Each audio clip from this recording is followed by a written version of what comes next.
বলিউডের দেশভক্তিমূলক সিনেমা মানেই ভারতীয় সেনাদের জয়। কখনো পাকিস্তানের সেনাঘাঁটিতে হামলা চালিয়ে ধ্বংস করে দিচ্ছে সব, কখনো বা হামলা করছে আফগানিস্তানের কথিত জঙ্গি আস্তানায়।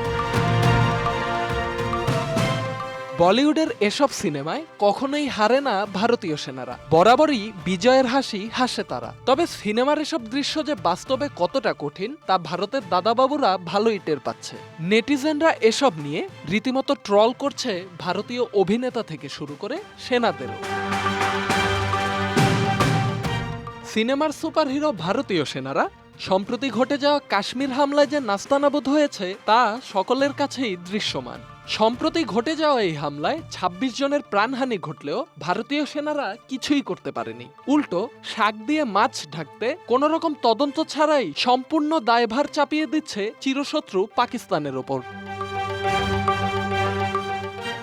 বলিউড সিনেমায় ভারতীয় বায়ুসেনাদের বেশ দাপটের সঙ্গে পাকিস্তানি বিমান বাহিনীর সাথে লড়তে দেখা যায়। শুধু কি লড়ে, রীতিমতো নাস্তানাবুদ করে জয় ছিনিয়ে আনে পাকিস্তানের সাথে হওয়া প্রতিটি যুদ্ধে। তবে বাস্তবতা যেন সম্পূর্ণ ভিন্ন। কাশ্মীর হামলার রেশ ধরে পাকিস্তানে হামলা চালাতে গিয়ে নিজ দেশেরই জনগণের বাড়ির ওপর ন্যাক্কারজনক বোমা হামলা চালায় ভারতীয় বিমান বাহিনী। এ ঘটনা বেশ হাস্যরসের জন্ম দিয়েছে সামাজিক যোগাযোগ মাধ্যমগুলোতে।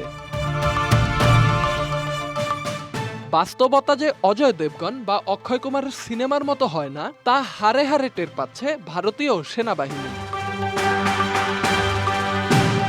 বলিউডের এসব বাণিজ্যিক সিনেমা যে শুধুমাত্র কল্পকাহিনী কেন্দ্রিক তা এখন বুঝে গেছে ভারতীয় দাদাবাবুরাও। ভারত পাকিস্তান যুদ্ধ লাগলে তা এসব সিনেমার কল্পকাহিনীকে পাশ কাটিয়ে লড়াই হবে সে আনে, এমনটাই মনে করছেন নেটিজেনরা। তবে বেশিরভাগই বলিউডের এসব সিনেমার মতো যুদ্ধ বা রণক্ষেত্র চান না বলেই মত দিয়েছেন নেট দুনিয়ায়।